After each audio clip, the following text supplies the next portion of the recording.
Ujambo Jumbo YouTube family, back again with another video. This video, the subject in and of itself is very controversial. It's very,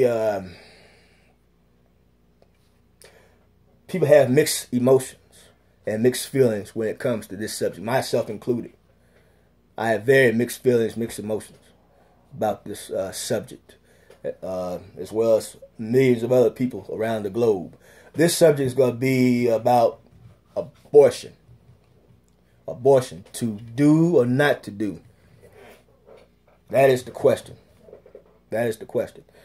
Now, back in the 30s, there was a lady by the name of, you know what, I'm not going to even call her that. I'm not going to call her that because she's one of the most racist bitches that ever lived. She hates black people to the bone. That's what type of woman you're dealing with here. Her name was Margaret Sanger. She's the one that created Planned Parenthood clinics. Planned Parenthood, I should say. Now, if you pay attention, if you pay real close attention, all major cities across the United States of America, where do you find the majority of Planned Parenthood clinics? Just think about it. Where do you see the majority of the Planned Parenthood clinics? That's right, in the hood. You will find the great majority of them in the black neighborhoods. Do you think that's by coincidence? No, that's not by coincidence. That was purposely done for a reason. Why was that done for a reason? I'll tell you why. Because not only does she hate black people, they don't want to see any more black babies coming to this world. She feared the rise of a black messiah. J. Edgar Hoover said it himself. He said it best. He said, as long as I'm the FBI director, there will be no black messiah. There will be no black messiah.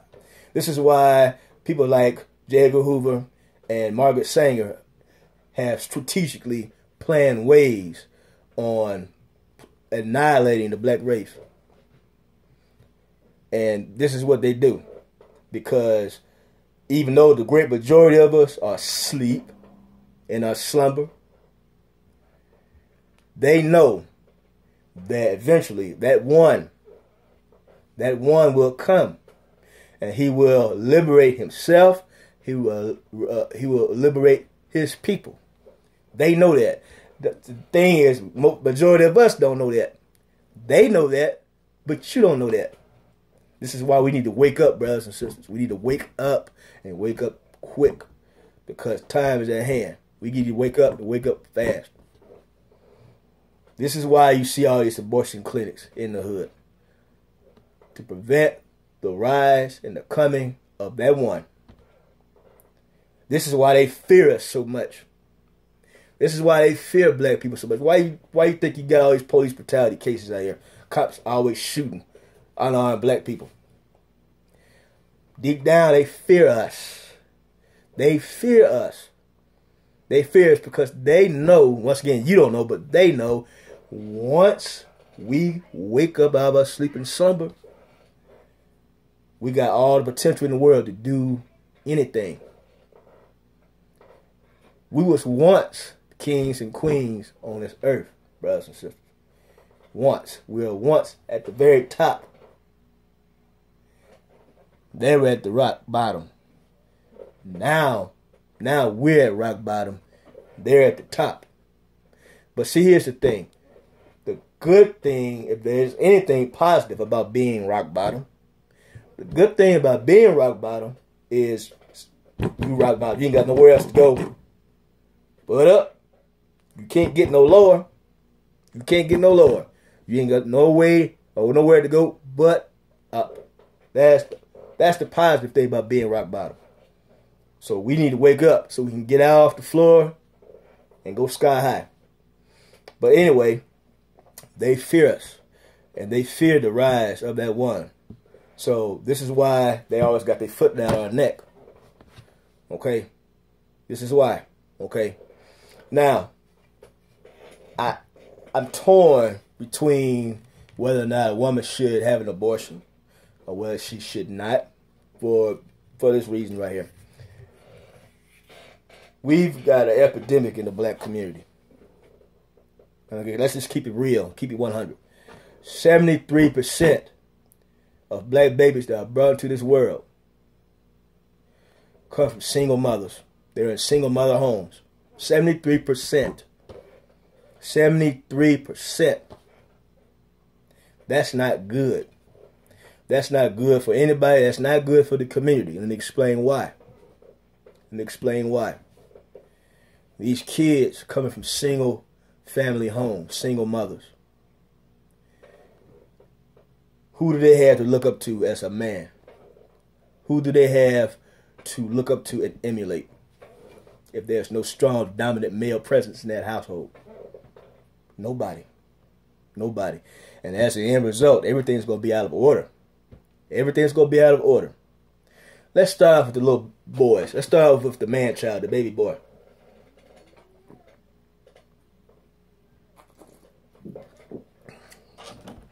Let's start off with him. That little boy that doesn't have that strong, dominant male presence in his life, you know, the type that gets up every day, works all day to provide for his family, to make sure that his family has a roof over their head, clothes on their back, food in their stomach. If he doesn't grow up seeing that, and all he's around is women, how do you think that's going to play out? I'll give you a prime example. If a man's in his restroom, get ready to shave. Let's use that as an example. Because you know little boys, all you fathers out there, you can attest to this. You know little boys emulate everything their father does. Whether it's positive or negative, whether it's good or bad. They emulate everything he does. So, because that's his daddy. He look up to him. So if he sees his father in there putting on shaving cream and whatnot on his face, his head, shaving. That's what men do. That's something I need to do, as a matter of fact. If he grows up seeing that, if he watches his father, guess what he's going to do? He's going to pick up a small object somewhere, and he's going to pretend that it's a razor, and he's going to start going over his face just like his daddy, right in the mirror, going over his head just like his daddy in the mirror. That's what he's going to do. Now, what do you think he's going to do if he's around a bunch of women all day, every day? Now, you know what women do. You know. And so if that little boy is around this constantly, around women and little girls, there should be no surprise to you why we have another epidemic in the black community, which is called homosexuality. These little boys growing up acting like sissies, punks, and faggots. Okay? That's a real big epidemic in our community. Why? Because look who he got to emulate. Look who's around all day, every day. No wonder why he's taking on the characteristics of femininity. Because that's what he's around. That's what he's going to do. You got a lot of men today growing up sissified. A lot of men growing up sensitive as hell. Acting just like women. Catty. Talking about people behind their back. Backbiting. Gossiping. That's what women do. The grown-ass man's supposed to be doing that. He works. Grown-ass man take care of his business. But once again, if he ain't around a grown-ass man, he don't know what a grown-ass man do. His mama take care of him. This is why you see a lot of grown-ass men laying up off their woman. Okay? While she go to work all day, he's sitting on his ass, smoking blunts, drinking, playing Xbox. And then when she come home, ain't shit done. Why? Because he used to his mama doing everything. Ain't no food done for that woman. She might be working 2 jobs. Do you think this lazy-ass motherfucker got up and cooked and prepared a meal? Do you think he cleaned up everything around the house? Shit, no, he ain't cleaned up nothing around the house. Lazy motherfucker. I never understand how a woman could, well, I understand, but I don't understand why a woman would pick somebody like that. He ain't got nothing to contribute. Ain't bringing nothing to the table but a big dick and a smile. You understand? Why? Because that's how the man grew up. He grew up around no dominant male figure in his life. Okay? So he's going to act that out. Now let's go to the baby girls. Baby girls, if you know this, who's the first man they fall in love with? Her daddy. That's the first man she falls in love with. Once again, the concept's the same. If she's not around a dominant male role figure in her life, she has no concept of what a good man is. She's not around it. She has no what it's like. She don't know what it's like to be around a real man. She know what it's like to be around a motherfucking bum. But she don't know what it's like to be around a real man. And it stands the reason why when she gets older and when she gets in that dating stage, they choose what they're around. That's who she chooses. Okay? She's going to pick that no good bum motherfucker. And they're going to procreate. Okay? As an end result, you got this hyena. I like to refer to them as hyenas because that's how they behave. Now, I seen this video, was it yesterday? Young sister, 23 years old. 23 years old. 5 kids. Are you serious? 5 kids. 3 different baby daddies. That's ridiculous. That's another epidemic that we have in our community that needs to come to a screeching halt. These women having all these fucking babies. They ain't got no way to take care of them. They can't take care of them. So guess who's going to take care of them? Big Daddy government going to take care of them. The taxpayers going to take care of them. I'm going to take care of them. You going to take care of them. Off of my dime, off your dime. Let's go back to the boys. Let's go back to them. Since she's grown up with no dominant, positive male role figure in his life. Grew up while seeing a man go to work every day, handling his business. Grew up with his mother taking care of him, doing everything for him. When that sister finally wakes up and kick that motherfucker out the house, he ain't got nowhere to go. He ain't got no viable skills. Guess what he's going to do? He's going to break into your house and take your shit. Now, here comes where the taxpayer come in at again. Now, as an end result of that, we got to build more jails. We got to build more prisons. Why? Because people are not being responsible. People not being responsible. Look here. Sex is a beautiful thing. Sex is a natural thing. Everybody like to be a freak every now and again. There's nothing wrong with being a freak. But be a responsible freak. If you like to fuck all the time, make that man put that rubber on. And make that motherfucker pull out.